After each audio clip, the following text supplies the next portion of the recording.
Hello, my name is Jonathan Hyam, and I'm the curator of music and recorded sound here at the New York Public Library for the Performing Arts, located at Lincoln Center.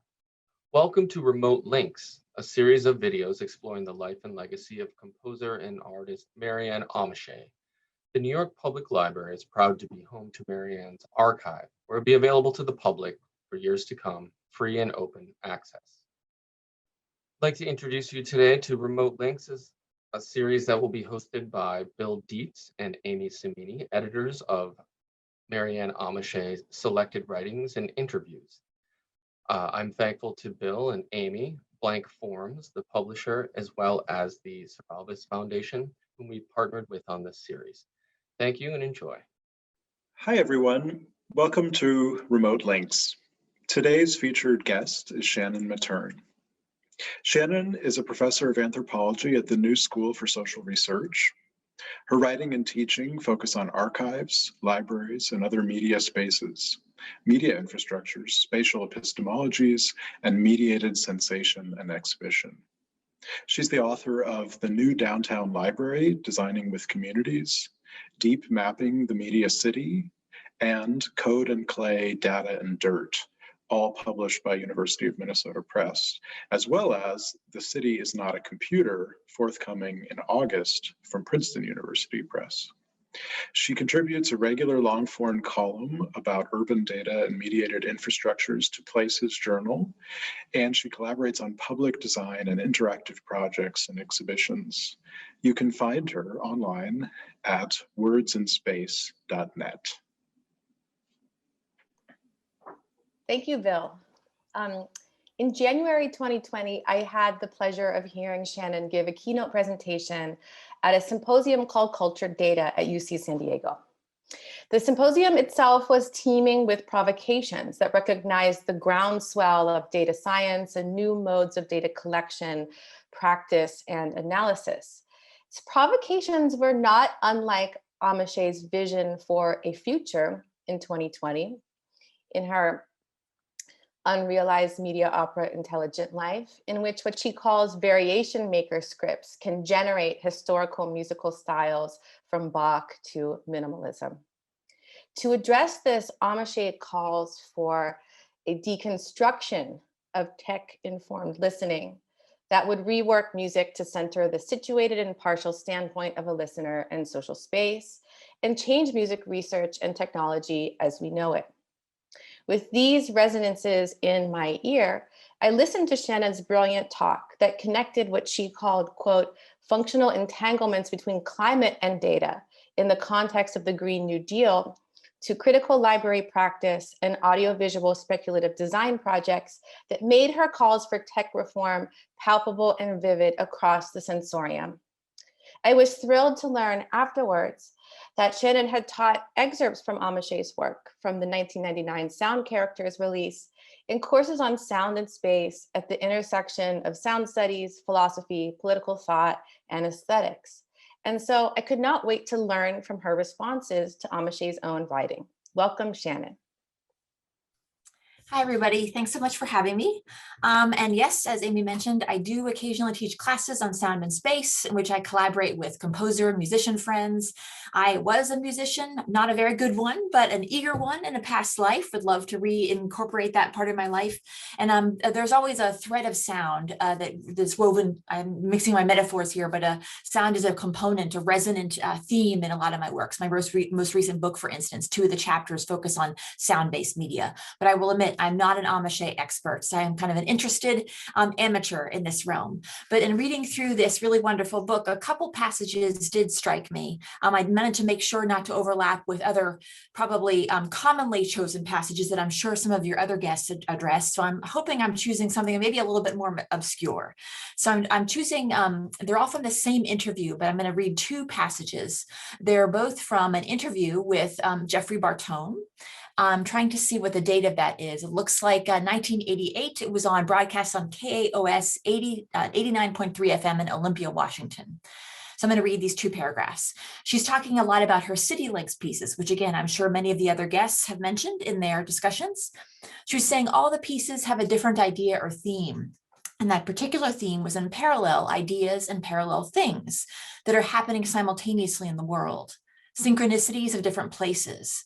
It wasn't so much because I wanted to hear an airplane, it was more philosophical. I wanted to get this sense of like being a big ear over these different places. And then she laughs. And it was quite possible to do, just having all these live locations at the same time. And then a bit later on, she writes, or she says, also, my idea at the time when I started doing these in 1967 was when the first talks of satellites were happening to make music between other people in different countries with either cable or satellites. The telephone links, the infrastructure for most of my telematic works, of course, were never expensive to do, but the satellite or really long distance cable would be much more. Knowing that was a real thing that was going to happen, it was beautiful to imagine having a concert and having music come in from Bali and other places. And of course, this is something we've realized today. We are very conscious, particularly in this world of this pandemic world of distributed connection, of a global form of listening. The fact that we have concerts where and public events where there's a new global audience. I work a lot with libraries, for instance, and they've commented on how even local libraries suddenly have global audiences for their hyper-local activities. But also this idea of kind of the big ear and the fact that we have new technologies that make possible to actually a technologized version of a big ear actually existing. So there's been a lot of theorizing and critical discourse around surveillance technologies, particularly machine vision. But with the rise of machine listening, we do have a big ear that is put to a myriad of political applications and uses with different kind of ideologies embedded in them. They can allow for such things as listening to entire ecologies, listening to the change of animal calls, of leaves rustling in the wind, etc. They can offer some really useful resources, or really useful insight into things like climate change or the migration of species as they are affected by climate change. We're also using the big ear to do things like they could be used in artistic applications, as with Amacher's or other kind of telematic artist work. They're also applied to surveillance and more kind of carceral applications as well. So we have things like ShotSpotter, the technology that's used to detect gunshots. We have affect recognition technology where you can use the big ear in a public space or cast across an entire city to listen for sounds of aggression or other types of aberrant sounds. We can have the big ear applied in infrastructural systems where we have, for example, logistical systems that stretch across an entire country or continent where you can't potentially have monitoring happening at all places at all times. So you deploy the big ear to listen to the machines, to listen to the tracks, to listen to the pipes, to give a sense of when something doesn't sound right, when the cogs aren't working or are grinding properly, that can then be a trigger to a human mechanic or kind of operations specialist to come in and intervene. So just thinking about the myriad applications of the big ear applied in these aesthetic, very practical, and sometimes frighteningly kind of carceral applications. So that was the passage that really struck me, and just realizing again its resonance in these, particularly in the pandemic times, but also in this larger technological landscape that is not speculative, that we are actually living in today. Realizing that we have a really healthy discourse about machine vision and that type of surveillance, we really need to develop one as well about machine listening. So the big ear has come into being, and we need to learn how to talk about it and think about it.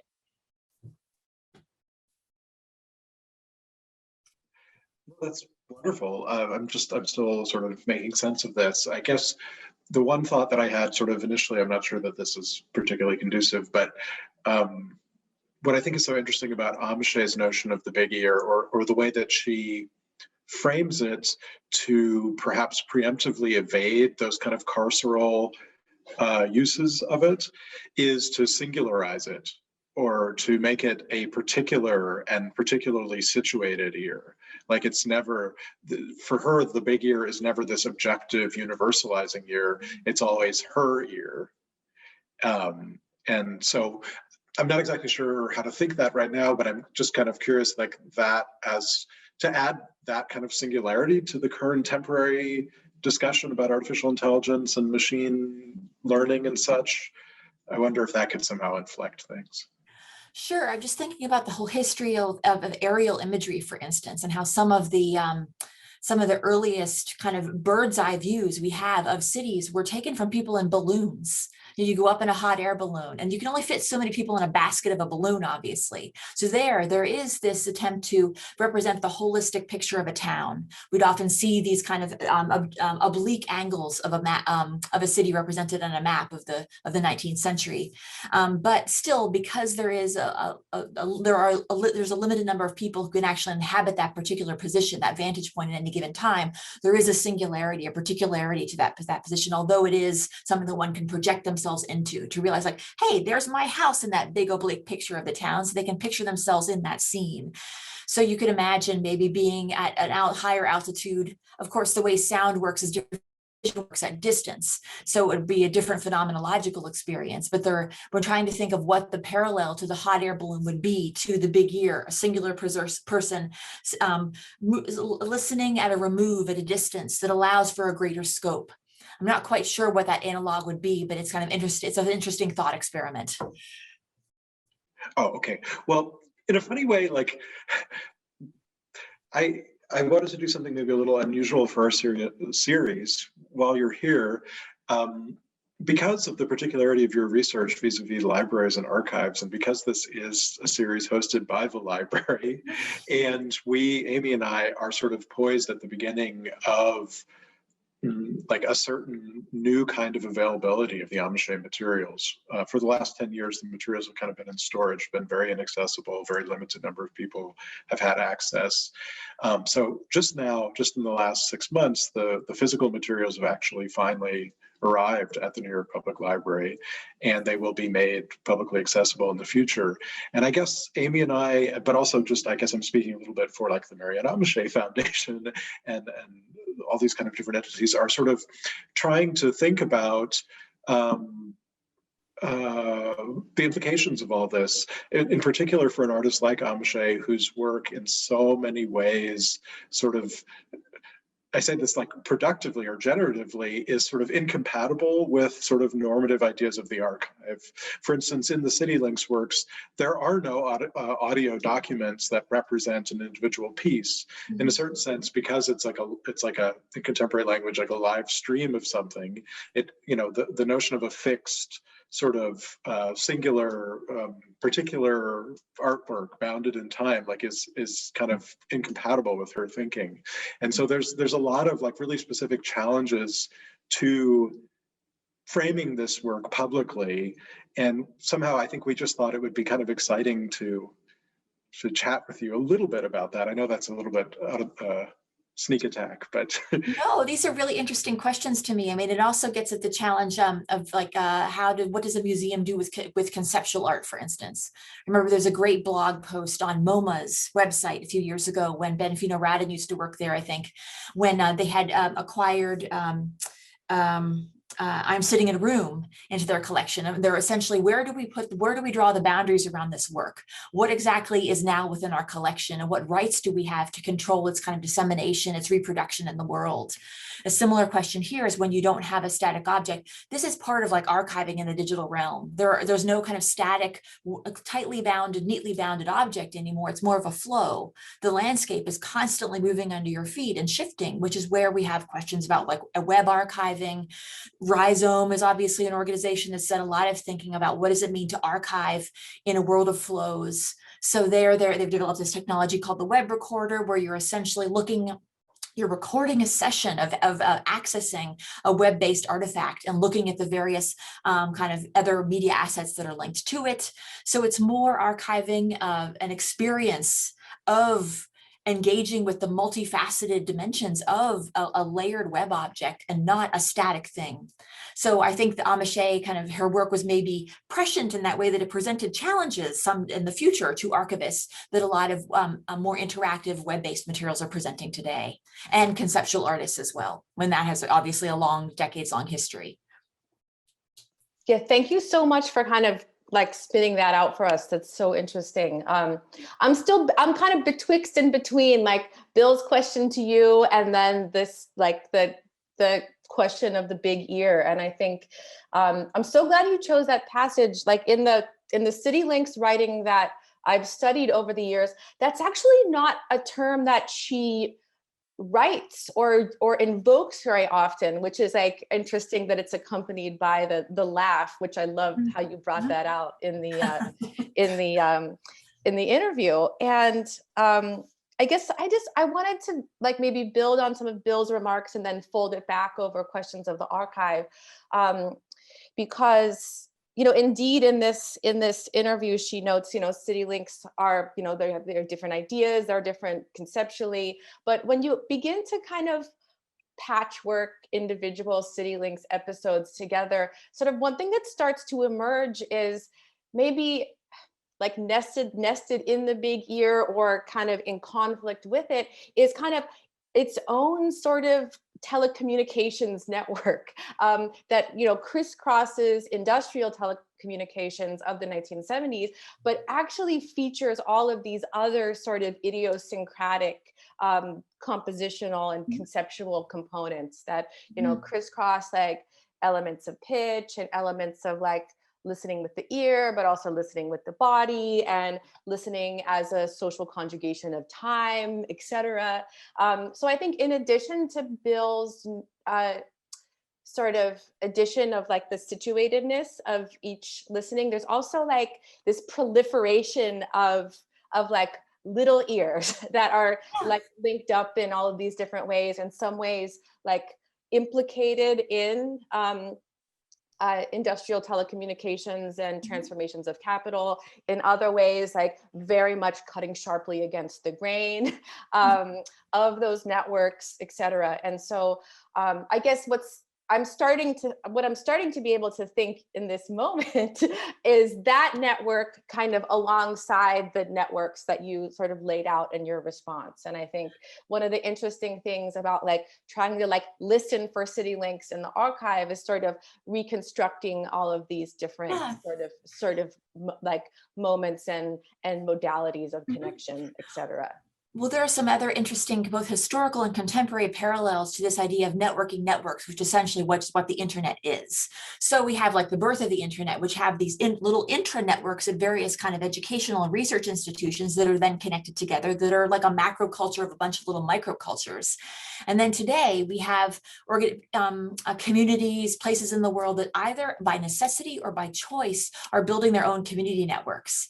So either because they are not a lucrative market for telecommunications corporation, or because they're too remote, or because they choose to build their own network because they want to build a communications infrastructure that embodies values that are not all about efficiency, ubiquitous connectivity, and data extraction. They want to embed different values in it. That said, even though you can build a local, like a mesh network or community network, and I have a lot of great friends who are experts in this, know much more than I do, Greta Byram, Rory Solomon, etc.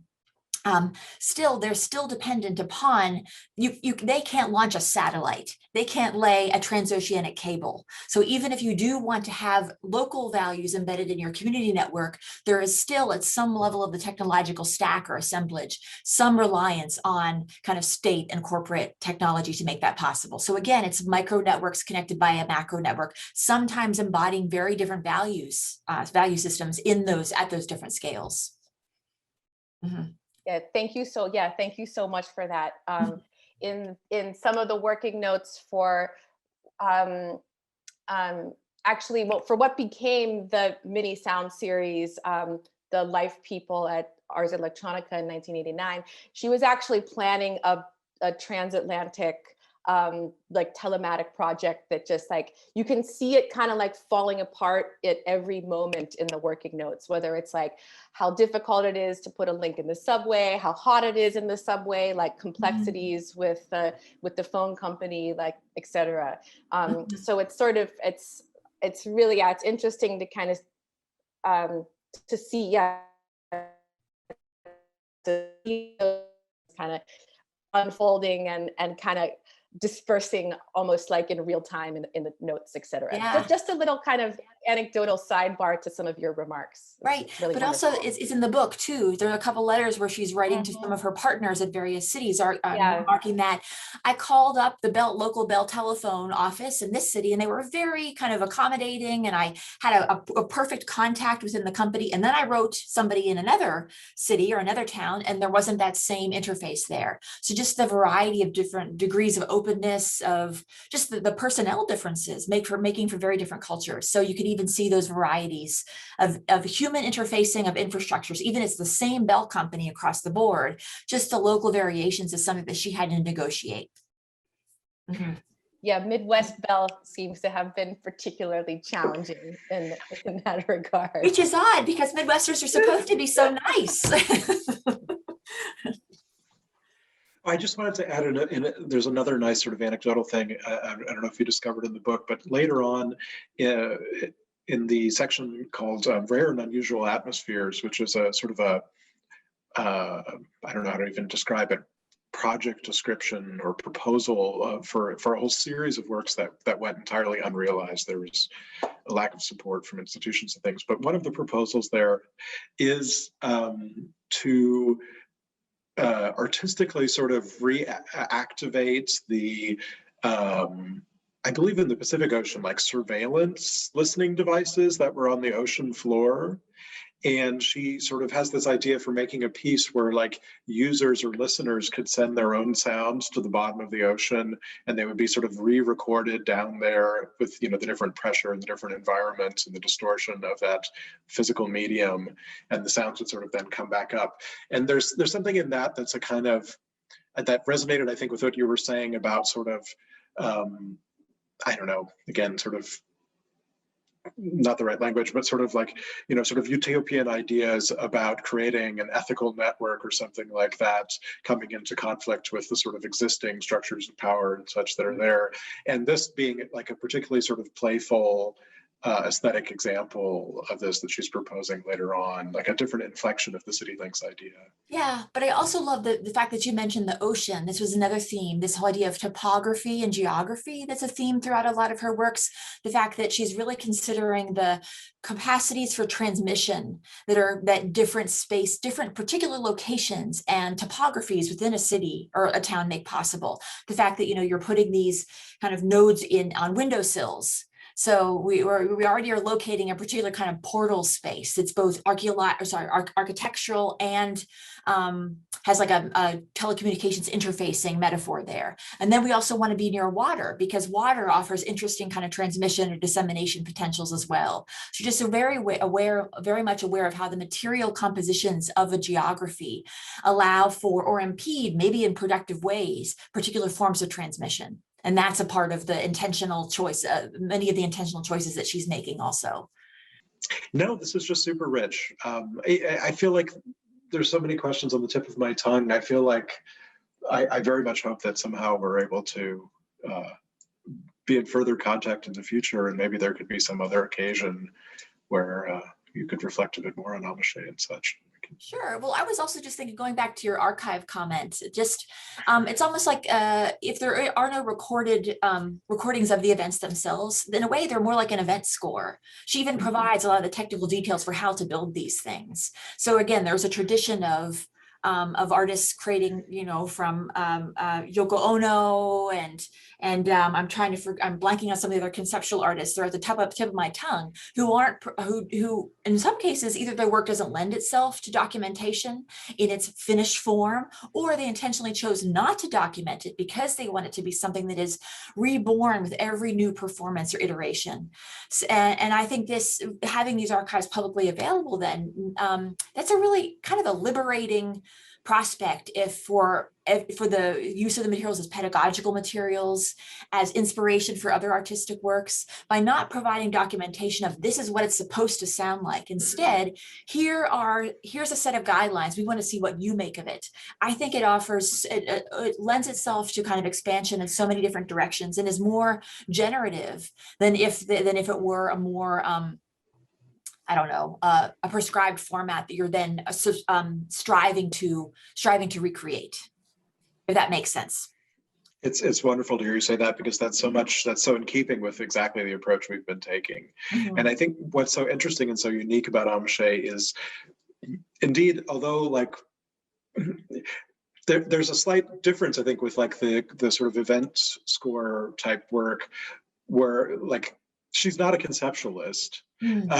Like materiality is always, in a certain sense, the main thing, and yet her notion of materiality is not as a static object, it's as a dynamic sort of processual, organic, unfolding thing. But exactly, thus far, like Amy and I and a group of others, we have tried to address this question of what to do with her work without her in multiple occasions. And what the conclusion we came to was to try our best to reproduce her working methodology in a given situation, which also means in like really dealing with whatever architectural space we're in, projecting the sounds through the walls, etc., in such a way that you can't in the end claim that it is a work by Amacher, but that it's maybe part of her work as a kind of ecology or something. Mm-hmm.